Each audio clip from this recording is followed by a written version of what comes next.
Hello, everybody. I'm PJ to Caesar. Hello, I'm Aquas. Welcome to the grand finals of the Super Ghouls'n Ghosts Any Percent tournament. This is a pretty exciting event. I honestly, like years ago, I never would have thought that there would be enough people actively running this game at the same time to actually have a tournament. Yeah, I do believe this may be the world's first any percent tournament of this caliber ever. So that's nice, right? Yeah, I think we had what, 8 participants? 16 participants. 16. Wow. Yeah, and so it began with group matches where all the players played each other, kind of in a round robin. Well, not all of the players played each other, but they played like various people. Anyway, it was a group format where they tally up the wins and losses, and then people advance through the groups into then a regular style double elimination bracket is how the tournament worked. So it's been going for, I think, the last couple months, something like that. We're starting now. All right, away we go. So our 2 participants here are Malcolm. He's currently number 1. He and Dice have traded the record back and forth over the last few years, but Malcolm's had a pretty solid hold on it for probably the last year and a half.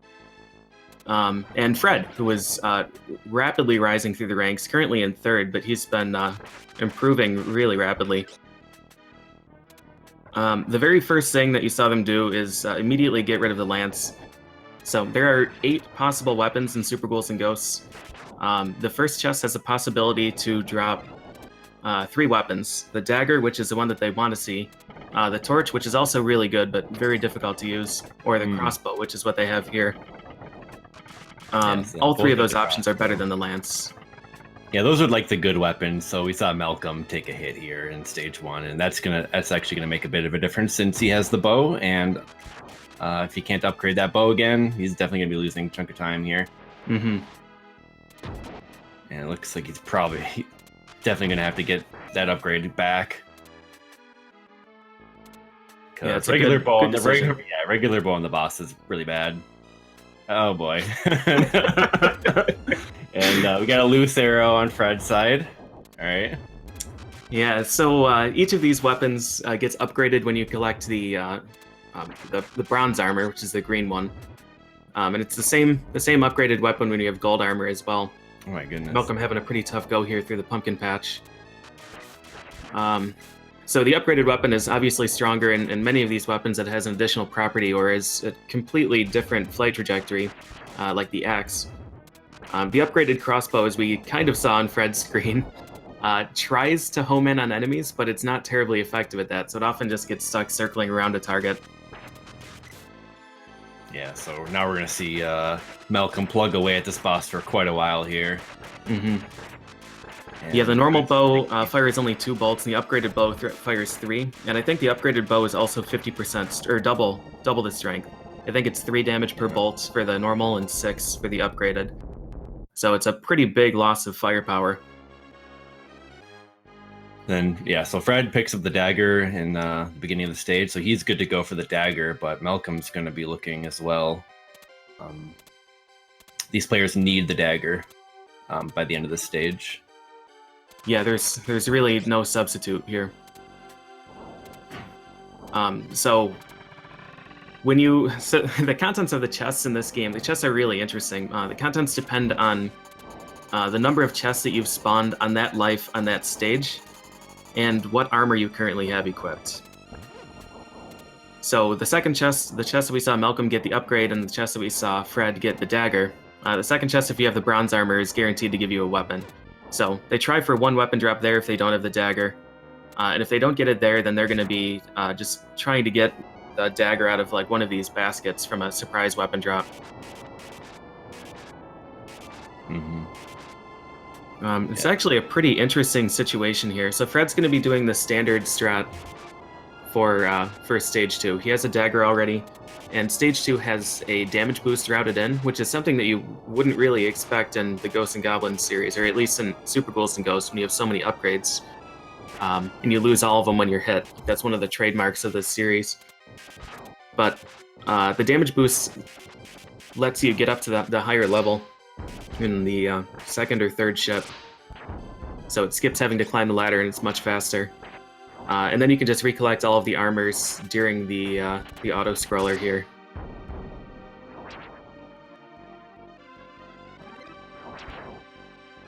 Malcolm already has gold armor, which is pretty good. They want gold armor by the end of the stage. They want gold armor with no shields, and they want dagger by the time they finish this stage. There it is. Okay. Good. So Malcolm is all cut up. He's just going to probably do something to destroy his shield at some point in this stage. The shield causes lag. The shield, the basic shield, Sun Shield, will absorb one projectile before it breaks. Or rather, it'll break when it's hit by one projectile, but you won't lose your armor. This is going to be a tough jump. Nice. You can upgrade the shield to Moon Shield, and that'll absorb 3 projectiles and then break. But the main reason that you have a shield in this is that your magic charge is quicker. So when you upgrade from steel armor to bronze armor, your weapon itself gets stronger. And then when you upgrade from that to gold armor, you get the capacity to use magic. But the shield causes lag. The shield itself is laggy. So we'll see if they try and destroy it or if they just deal with the lag in this situation. Yeah, a little bit. You just kind of have some lag reduction strats in this stage where you just kill the stuff on the right side of the screen as soon as possible, so nothing kind of fills up too much. Otherwise, you get a tiny bit of slowdown. Mm-hmm.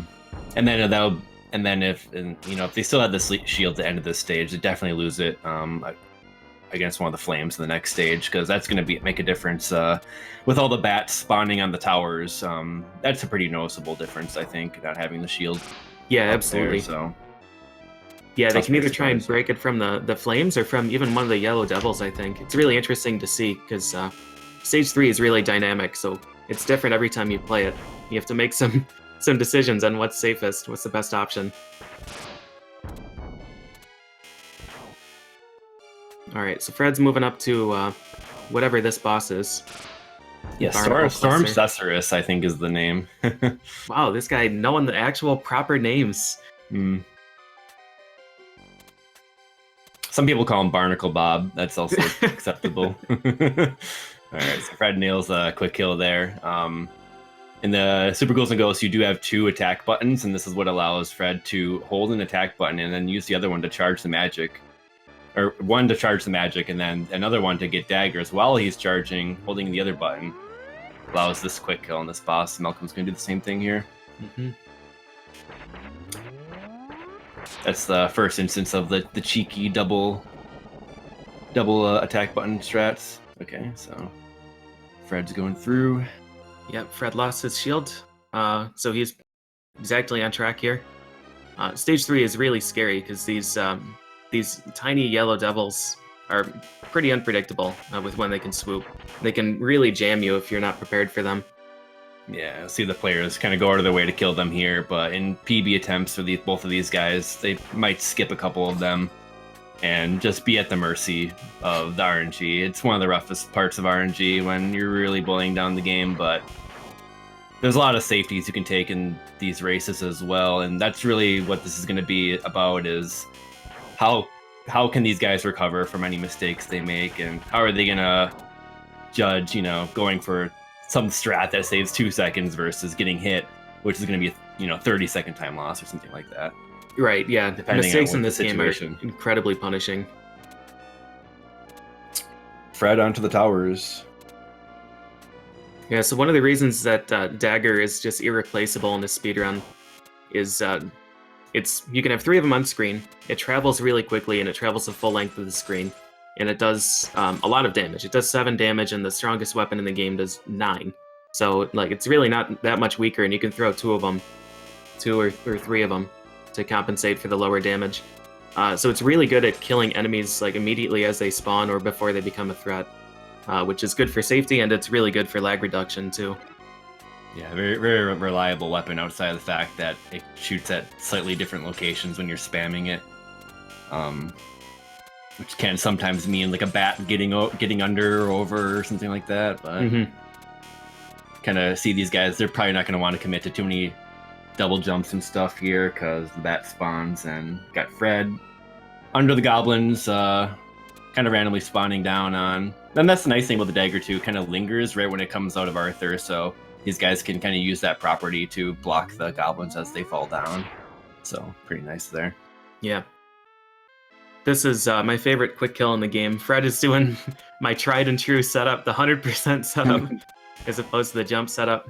So that boss, I don't know what his name is, but his boss theme is called the Mongolian Deathworm's third cousin. So that's what I think of for him.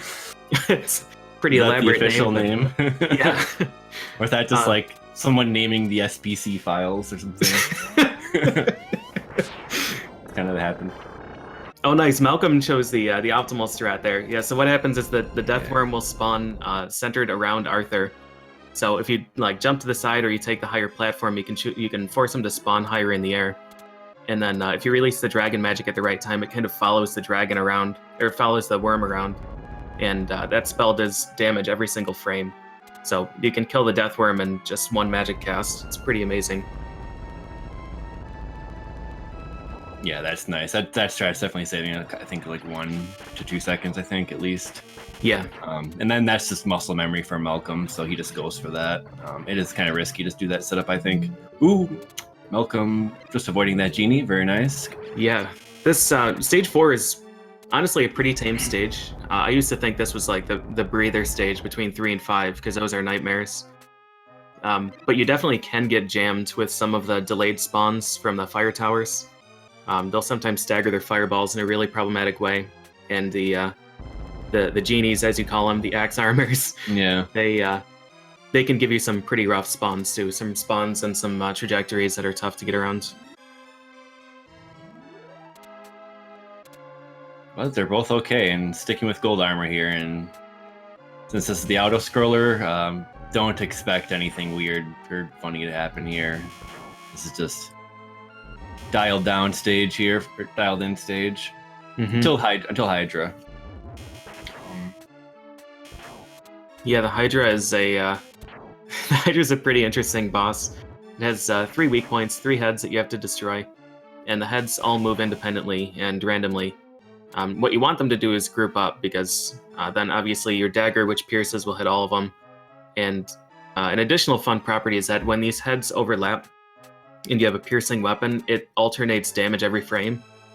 So you get an additional boosted damage.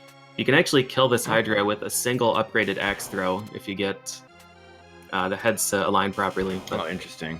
So that's why they go down real quick sometimes. Okay, I wasn't never sure about that.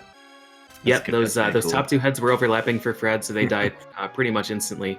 But I think the heads only have, I don't know, maybe 70 health, so they only die in a few dagger throws.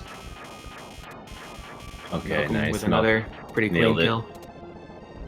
Yeah, we're probably going to see maybe Malcolm catch up on this upcoming stage here, because he's very confident on this, and the icicle section and the flowers, I don't know, it's just a lot of rough stuff. Let's see here. Yeah, so you see Fred doing like a neutral jump in front of the flower to make sure that it dies, and Malcolm tends to jump forward through the flowers.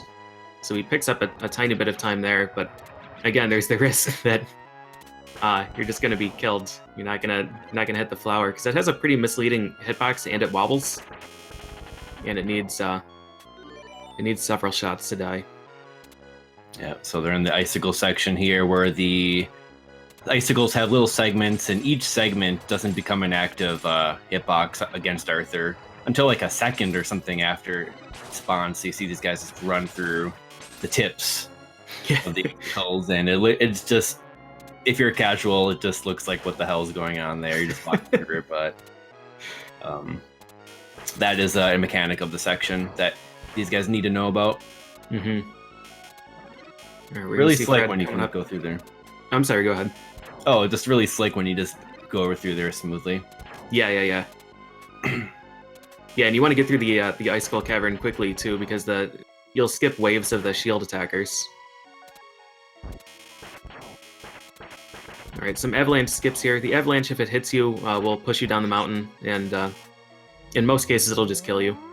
But at the very least, it'll take away your armor. It'll push you into the spikes, but the avalanche won't push you if you're in the air, so they can time their jumps properly. The avalanche triggers are pretty set. standard. Yeah, pretty set. Okay, Malcolm had a very nice kill. I think Malcolm definitely gained on Fred in that stage. Mm-hmm. And so we're getting closer here. Because this is a really clever strat. The Aramers, Oh boy. he's just gonna let him live, huh? This is gonna be interesting. We'll see what Malcolm risky. does. Yeah, he's got it. Okay. Yeah, I've seen people leave behind that armor, and it's okay. No. Oh my goodness, it was the right armor too. So yeah, Fred didn't bother to use magic on any of those armors, and neither did Malcolm. Fred dies. Yeah, that's rough. So now Fred is gonna take a D boost from one of these like axe armor genie guys, and he's gonna have to build up his armor back in the following stage, and then lose probably something like 20 seconds recovering. So yeah, that's a noticeable time loss that Fred's gonna experience here. Yeah, that's really unfortunate. So what they were trying at the at the beginning of stage 6, that previous stage, is to group the first two Aramers together and kill both of them with one magic cast. But the first one got a little bit away from Fred, so the dragon didn't kill him. Yeah, that was really unfortunate. And things got a little bit out of control there. But this is kind of what I was saying, like, that just saving the extra magic cast, that's only a 2-second time save, but these guys kind of got to think about doing that in these finals, and then you have the repercussions of a mistake. Yeah. And then and Malcolm again deal with it. He had a similar dilemma right there with that Aramer at the top, and he tried to kill him magicless just with dagger. But the Aramer got away, and he ended up having to use magic anyways. So that's the kind of risk-reward stuff that you deal with when you run this game. If you kill them without magic, you pick up those 2 seconds, but if they get away, then you end up losing 5 to 10. Or resetting your PB attempt. Right, yeah. Or just being sad that it's not going to PB. Alright, Malcolm with the... Oh, misses his second magic. Still but, okay. All right. Yep, so... Astaroth doesn't become vulnerable till a certain moment, and he knows exactly when that is. Unleashes the magic in an optimal position. Mm-hmm. Allows you to get some really clean kills on those bosses, and that's essential. Essential speed strat. Yeah, and that was another really good example of what you mentioned earlier with having the 2 fire buttons. So he was able to charge another dragon while he was doing some fadeaway dagger throws at Nebiroth there. Is that once he landed, he had a dragon primed and ready to go. One thing that's pretty important here, you can't start charging magic again until the previous magic spell is completely off screen, which is the main reason that they stand really close to Astaroth here. The fire dragon just goes off screen and doesn't loop around. So they're able to get just 2 really quick fire dragon casts off on Astaroth. And you can also kind of lock the position of Astaroth and Nebiroth by crouching. Yeah, that knowledge alone is huge. Like, if you don't know that and you're trying to beat the game just for the first time ever, you're going to have some problems, especially if you didn't come to the boss with any armor. Well, yeah. No, except for second loop. Excuse me, but still, you'd want the dragons, obviously. I got ahead of myself here, but we are in the second loop now. And now Malcolm's pulls ahead here, and he's going to be subject to the RNG of stage 1, which is... Main thing we'll be looking out for is kind of like if these coffins are going to rise in front of him. And then in loop 2, we'll have some of the environmental hazards kind of being more aggressive, notably the skull towers upcoming. Drop the skulls way more frequently and possibly even more randomly. And sometimes they'll drop 2 cycles that you can't slip in between, but Malcolm has no issue there. Yeah, that was a really good pattern. Yeah. But those skull towers will get you. I guess we should maybe mention that they're playing on normal difficulty, as opposed to professional or expert or any of the others. The difficulties in this game just... I always viewed it as it just increases the randomness. The enemies are able to move faster or spawn quicker, but not necessarily. Yeah. And Loop 2 is essentially just playing on a higher difficulty. So some of these enemies can give some problematic patterns. Some of the zombies can run quicker. Some of the coffins will spawn quicker or rise in the air sooner than they would in Loop 1. Just different and then enough all to the keep you on environmental your things that you toes. mentioned. Yeah. Bosses have a little bit more health too in Loop 2, but it's just like 1 or 2 HP. Yeah, in general, your DPS in this game is so overwhelming that the tiny amount of boss health is pretty negligible. So Malcolm has a clean stage 1, unlike his first loop, and Fred as well, going well here. Looks like Fred's probably a good 40 seconds behind at this point. Yeah, that hit in stage 6 is pretty unfortunate.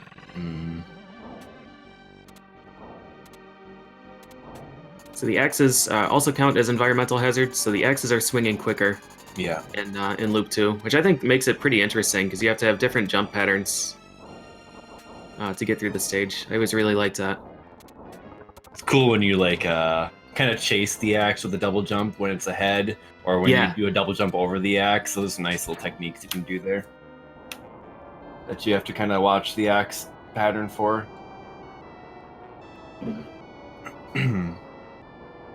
And I guess we never really touched on it, but the reason that they're jumping is that it moves quicker. That's all there is to it. It's also fun, but yeah, it's the quickest way to move. It also is really helpful for just like spacing things out. You can count jumps in certain places. And they sometimes will have to rely on like crouch jumps. So when Arthur crouches, he obviously throws the weapon lower to the ground, but if you crouch and then jump, even though Arthur's sprite looks like the standard jump sprite, the weapon actually still releases lower. So in a lot of places, like when they want to jump to move quicker, but there are enemies that are going to be spawning lower, instead of having to pause or like lead a shot or something, or otherwise delay to kill an enemy, they can do a crouch jump and kill it as they move. Yeah, nice technique. It's also the only way Arthur can cancel his attack animation, is via the forward jump, the forward crouch jump, which adds up when you're, canceling attack animations throughout the whole run. Yeah, absolutely. As opposed to the previous game in the series, Ghouls and Ghosts, where you could just tap forward, and then in the original arcade, you could tap forward and then attack and get your attacks out more, which was a signature, or rather, a central technique of that game. So, yeah, nearly unplayable without that. Yeah, all the G&G games have attack cancel stuff, which is pretty cool. They also all have the Arthur butt sprite because Capcom likes that. Yeah. Yeah, so in the raft stage, we're kind of sidetracking here, but these players are just trying to avoid a weapon pickup. And once they have the weapon spawned, they're going to leave it behind, and that's going to cause no more weapons to spawn. Mm-hmm. Because the game remembers that the weapon's on screen and won't give you another one. And then on that same note, if the players were trying to get the dagger back, they would have to continuously pick up weapons, and hopefully they would get it. We didn't see that in this race. Malcolm, I think he got his dagger early, yeah. I think it was the first weapon drop in the raft. Yep. But yeah, sometimes it gets pretty dicey, and you see him with like the scythe with one basket to go. So we mentioned earlier that the chest drops are based on the number of chests that you spawn in the stage, and this is a really neat manipulation that they're doing. So Fred right now is going to the very right side of the screen, and he triggered chest number 5 on the right side. And then he went back and triggered chest number 6 on the left instead of spawning them in order. And that's because chest number 5, when you have steel armor, gives you a magician, which you don't want. But chest number 6 gives you bronze armor. So they spawn chest 5 and then open 6 to get the upgrade, and then go back to 5, which is an upgrade when you have bronze armor. So it's just a really elegant way of recollecting gold armor from nothing, and that's what makes the whole damage booster route possible. Yeah. There's a couple of very convenient situations like that in the game, I think, if you really study your chest orders. But it can be kind of a lot to remember sometimes because, well, the chest order can go up to like something like 12 or 13 chests. So Yeah, and Kinda like a lot just- of the times when you're just jumping as quickly as you can to get through the stage, and you're not being really mindful of what you've triggered because you're just trying to go as fast as you can. The pincer on Malcolm's side. Ouch. That was rough. Yeah, so this is going to be a tough recovery. I don't know that there are enough chests left in this stage for him to recollect gold armor, and that would be pretty crippling for the boss. Yeah, I mean, he probably could get gold armor back, but he's probably just gonna take a death at the checkpoint, get his armor back. Yeah, I think that would be the That's safest. the standard way. I think it might be faster just to go through, but then you risk taking a death from a random bat hit, so that's pretty risky. So we'll see what Malcolm does. Yeah, definitely. If I were in his position, I would just scare away this Aramer and jump down the hole. Yeah. Because he's only spawned one chest, so he needs. All right, he's gonna go for it. All right, let's see what happens here. So he needs to spawn 3 more chests to actually get any armor back.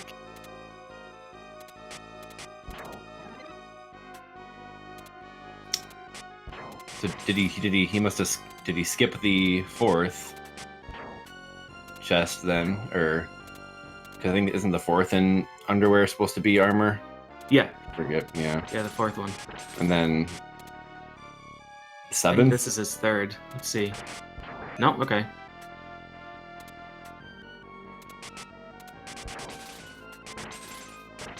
But yeah, I think Malcolm's planning to get bronze here, at least. And yeah, if he has the bronze armor, he's very proficient at the boss kill. He'll get a 1 cycle. Ooh, Fred with a nice forward neutral jump over the bat. Yeah, and sometimes those bats. Just 5 for Malcolm that he walked past. The next one will give him bronze. Fred's definitely going to be making up some ground here.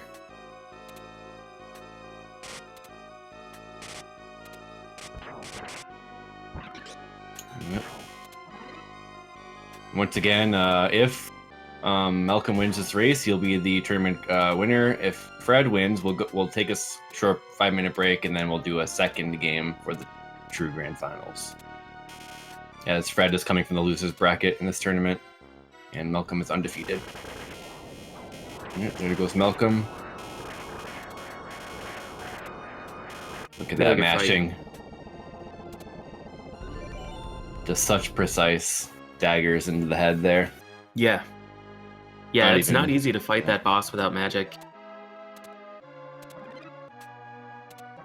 But thankfully he's abusing that fact that, again, as you said before, the dagger kind of lingers. When no! No! Oh, not the last goblin. That is awful. And the fall, too, which is a huge loss. It just is. Because he goes back to the checkpoint, which is like 4 towers back. Yeah, that is the worst possible enemy that you can get hit by. Maybe in the game. This is a really long checkpoint. Yeah, it's brutal. He was waiting a little bit too at the end, and he thought he was in the clear. Mm-hmm. And yeah, in Loop 2, the goblins spawn with increased frequency, and it makes it pretty tough to anticipate when they're going to spawn. That's right. Oh, Fred takes another hit here. And he'll be trying to get bronze at this point. He's just continuing.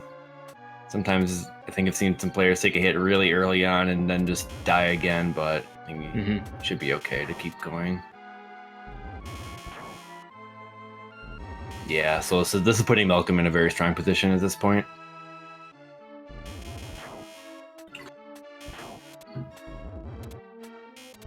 Yeah, Malcolm had a few convenient places to recollect gold armor in this stage, but he doesn't really need it. All that would do is serve to create lag. He's just going to be using the dagger and the Hydra, so it's not a real big deal. And he doesn't need magic in stage 5 until the boss. So he's just going to be recollecting gold armor sometime probably in the ice cave or shortly after. Yep.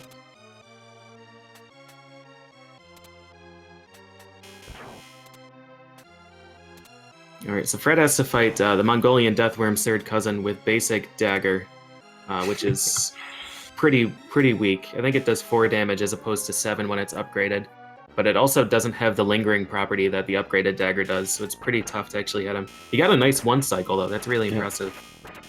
That is good. Missing the 1 cycle, you lose something at 10, 15 seconds, so that's an important one. Mm-hmm.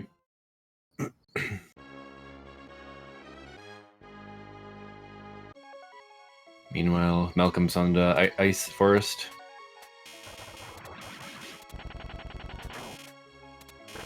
Ooh. The forward jumps through the flowers always scare me. One pretty annoying thing with these fuzzy bears is that I think they're the only enemy in the game that actually has invincibility frames. So you can't actually mash daggers through them, because during the iframes, the dagger will just pass, like the following dagger will just pass right through them. So they have to really be patient with their dagger throws there. It's really easy to get ahead of yourself and count 5 dagger throws and then jump directly into them. Yeah, I think a similar thing can happen with the balloon pods in stage 1. Or for whatever reason, daggers don't go through. Oh, okay. Scary. Malcolm makes it. Nice, good armor kill.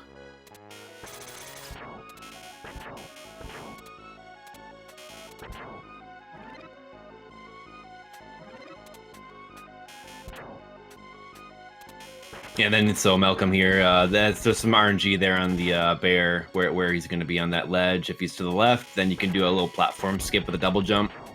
But he had an edge guarding bear there, so he had to wait, kill it, lose 3 seconds or so.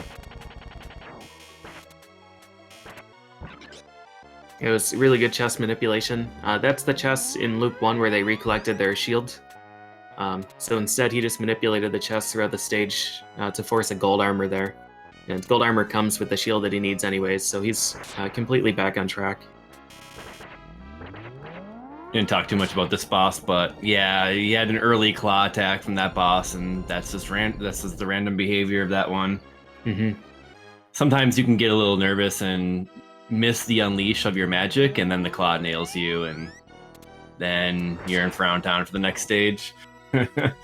Yeah, there's positives and negatives about the claw. I mean, it locks him in place, so it's easy to line up the magic, but again, if you get nervous, then you'll just get clobbered.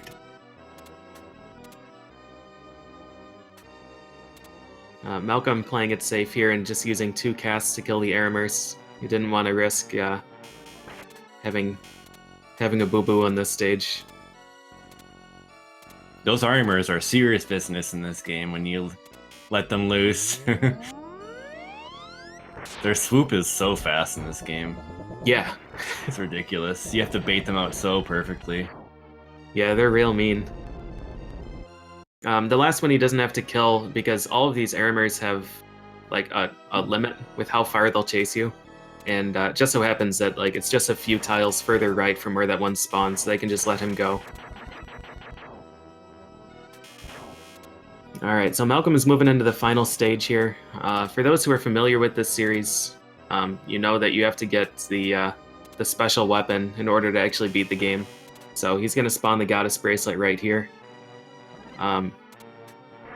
It's a really strong weapon, but the dagger is just so good and so reliable that they generally like to wait to collect the Goddess Bracelet until the last possible moment. Hard to pass up the dragon magic. Mm-hmm. And yeah, dagger's just so good. But yeah, you'll see these guys want to get to the Astaroth and Nebi fight with the Goddess Bracelet with gold armor, because you'll have the full range on the bracelet's attack, which closer up with the Goddess Bracelet, the more damage you do. If you have better range, you effectively can play more damage in game.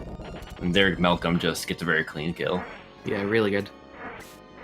One of the other properties of Gold Armor Goddess Bracelet is that it can eat projectiles. Ooh. The damage boost is okay, lets him get close for a few hits. And okay. Malcolm knows what he's doing. Oh, yep, oh really okay. good. Oh, that surprise posthumous laser beam. That last one. Yeah, that was good. Yeah, really good fight. You only have to die to that posthumous laser a few times to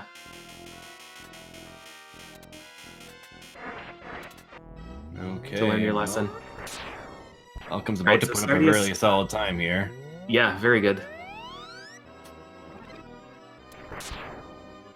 Got Sardius with so many different combinations of those lasers and platform timings. It's actually pretty important for optimizing this run. He gets a 2-cycle. That's Yeah, 2 fastest you cycles can the get. best you can hope for. And we have our winner in SDNG Any Percent 2019 tournament with Malcolm versus Fred. Yeah, congratulations, Malcolm. 34-23 is a really nice time. It's a really good recovery from his Loop 1 fiasco. Yeah, that was making me worried a little bit there, like he was nervous or something. Maybe he was. Everyone gets nervous in these type of situations, I think. Yeah. So. Yeah, even if you've beaten the game thousands of times. Yeah, so Malcolm's been running this for, geez, I don't know, 5 years straight, like nearly every day. He's by far the most experienced player in the world. It definitely shows. Yeah, he has it down like really consistent, which is great to see a game like this consistent. Because it is, you know, the name of the game is a lot of the time the randomness and executing certain things only get you small time saves. Fred there takes a hit from the dying bird thing. Hitbox is still active there. Yeah, I've been hit by that many times myself. You'd never learn the lesson on that one. He was probably just, yeah, I don't know. You're right. You're probably right about that.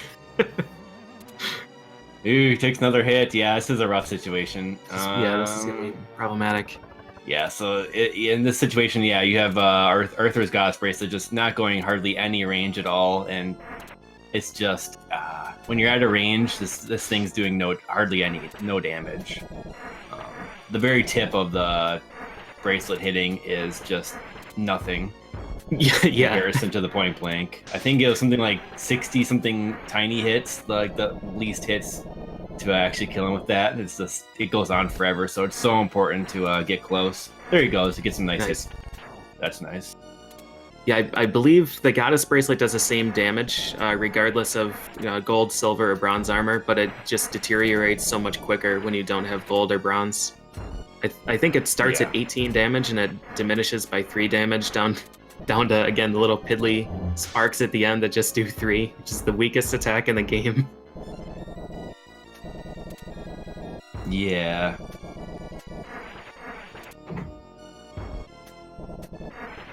But as long as he's patient, he should have this. Nebiroth is a really safe fight, as long as you respect his attacks.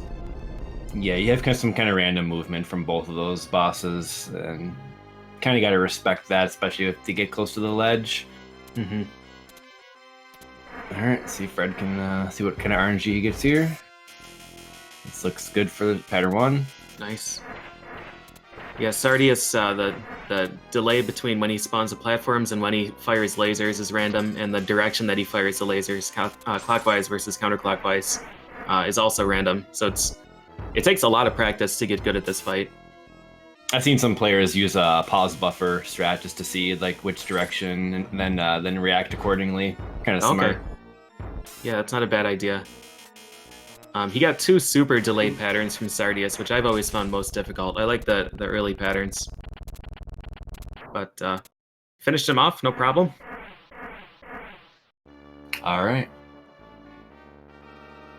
We're using Nikose timing here, which is the start of the game. Press start onto Princess Landing, and Fred finishes with a 38-15. Very nice. Not bad either. GG's. Yeah, great run, guys. This was a really interesting race. There's a lot of improvisation on both ends. Yeah. And one of the most scary things to me is doing that goblin tower without any armor or in steel armor, because those goblins take then 2 daggers, and just like waiting for them, and then if you like get nervous, then you get hit, and then you die, and then like sometimes you can just keep dying there over and over in a race, and just it just gets, these races can get we've seen some ugly ones in this tournament. Yeah, the tower is really just, really scary. Sometimes things just keep getting you, and recovering can be rough, but yeah, very nice. Hey, welcome in, Fred. Hey, Fred. Yo, PJ. It's a pretty good race overall, I guess, but man, getting hit on the tower is kind of stinks, man. Yeah, that was brutal. Oof. It's a really unfortunate spawn. Yeah, I was like, I'm gonna play it safe, I'm gonna stand here and wait for the last one. Like, let's go. I saw you doing that, yeah. Yep. And then it's like you get hit anyway. It's such a bad feeling. Yeah. Got me good. It's so rough because at that point the goblins are falling from that same lineup there, but the tower is going down. So the goblins at the very end are falling the fastest that they bailed up that velocity. Yeah, and it just it's like a goblin meteor pretty much at the end. You know what? I would expect no less from this game, dude. I love it. There had to be something brutal like that, right? Yeah. I mean, the only thing that was missing there was a damage boost from that goblin onto a surprise weapon as you fall off the tower. Yeah. Yeah, but other than that, I'd say the run went pretty well. I didn't get any other weapons or something like that, so pretty good, I think. Yeah, it was a good run. There was the one armor that escaped in stage 6, loop 1. Oh, yeah. But you recovered really well from that. Yeah, I was thinking, like, quite often, like, it's a 50-50, like, you can push both of them. I was like, yeah, let's just take the risk, go for it. Should probably use the magic, but, gotta put on some flair, You're gonna need something like that to beat Malcolm, is basically what it is. Like, you just gotta get some of that stuff in there. Because Malcolm is gonna be going for a lot of it. If I had gotten that, even though I wasn't on mic, I would be like, take that, Malcolm! Yeah, he did go for the push strat in loop 1, but in loop 2 he opted to just use magic twice. And then we had seen Malcolm notably take 2 hits in the first stage of loop 1. Oh, so that's when I was a little bit nervous for him. Yeah. And stages went on, and eventually he got up. Yeah, 2-1 is a really tough stage, I think. Yeah, they throw you right into the mix in that first stage. Yeah, I always thought loop 2 stage 1 was the hardest stage to play. Yeah, there's like partially like you feel like you can do whatever since it's like the first stage of the game, so you can easily like fall back on loop 1 your like playstyle of the beginning of the game, but it's like halfway through the game and it's extra difficult, so yeah. I hate getting hit like at the very beginning of loop 2 against those first spawns of the zombies. It's just so terrible. when you run this first game. Pillar, take the double jump over and land on a zombie. Yeah. So bad. Yeah, so as for the final standings, so we had Malcolm take the tournament, Fred was second, and then we had Dagron in third, and Sam in fourth. Yeah, Sam would be fourth, I think, yeah.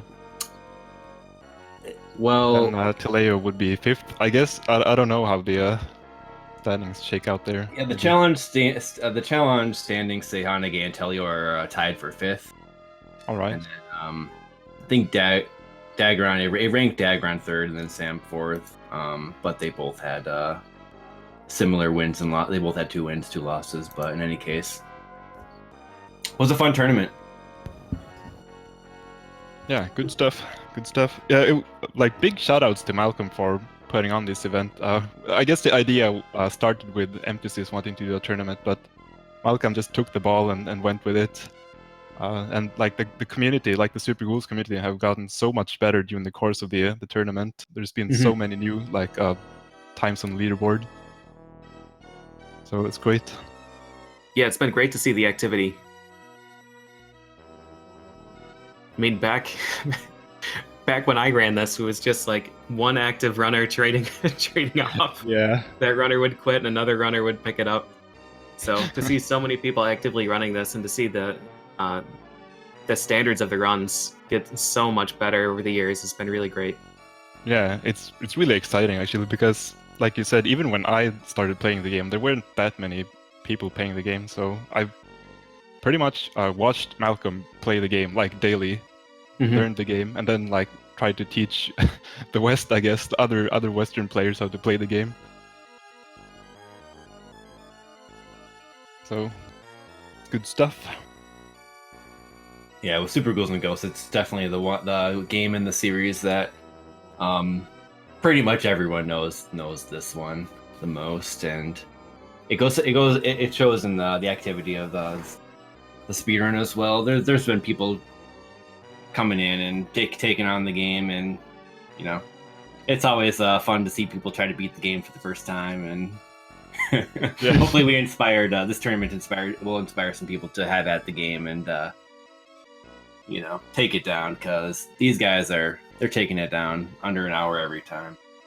It's always good. So I think speaking of the Ghouls series, I guess the next like big Ghouls event would be in November. I'm not quite sure on the date, but we'll be doing another series marathon run. And I'm not sure. I think Malcolm wanted to make it Europe versus America versus Japan, but I'm not sure on the logistics of that, so we'll see. But some marathon in November in some shape or form, so look forward to that. Cool, yeah. Thank you for your playing. Thanks, Professor F. And thank you, 10-minute ending. Yeah. Covering our talking with some background. Let me think. I think the credits actually played out fully for you. Do you remap your controls, Fred? No, I do not. You use B jump still? Yeah, exactly. Okay. Yeah, one thing I always like, if you remap to A jump, then the credits die halfway through. Yeah. And like the rest of the credits will play, but there's no music because Arthur's death interrupted it. So you just have to watch like the last 5 minutes in silence. I am amazed though that the game managed to like keep it together and play the entire credits after that. Yeah. Yeah, it'd be a shame if it crashed or something. Like if you die in I don't remember what you have to do to kill yourself in the demo, but like you remap the controls and then Arthur does something in the demo and kills himself because he doesn't know how to jump. And then the demo locks up and you have to wait for the demo to time out. Like the timer has to expire and kill Arthur. And then it'll pick back up. What a game. Pretty great. But, yeah, obviously not play tested there.